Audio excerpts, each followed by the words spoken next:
pas de reconnaissance faciale, il n'y a pas de surveillance généralisée.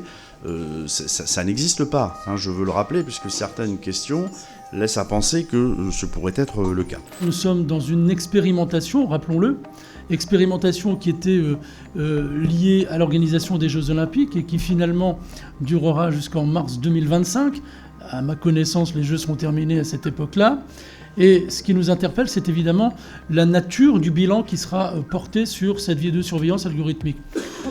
Parce que si ce bilan devait être, je n'ose pas dire succinct, mais s'il devait se contenter de nous dire finalement les choses se sont bien passées, c'est très positif, eh bien nous aurions une pérennisation de ce dispositif dans le droit commun qui serait appliqué pour désormais et demain toutes les manifestations d'ampleur. Donc comment imaginez-vous organiser ce bilan, sur quels critères ? Et on a évidemment, sur tous les grands événements, des opérateurs qui sont derrière des caméras de vidéoprotection. Et nous avons besoin d'une assistance qui permette, qui soit une aide à l'opérateur, de manière à ce qu'un certain nombre d'événements qui sont limitativement énumérés par la loi, on a 8 cas, il n'y en a pas un de plus, c'est 8 cas, donc qui ont été déterminés évidemment et adoptés par le Parlement, et qui nous permettent d'avoir une aide aux opérateurs.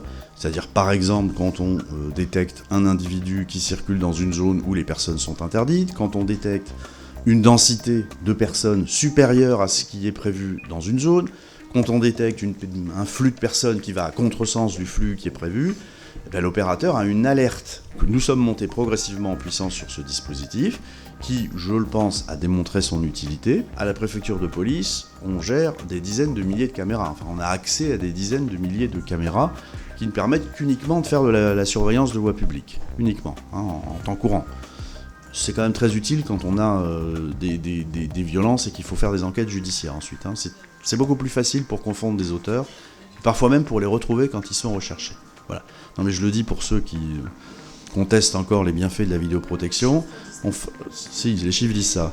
30% des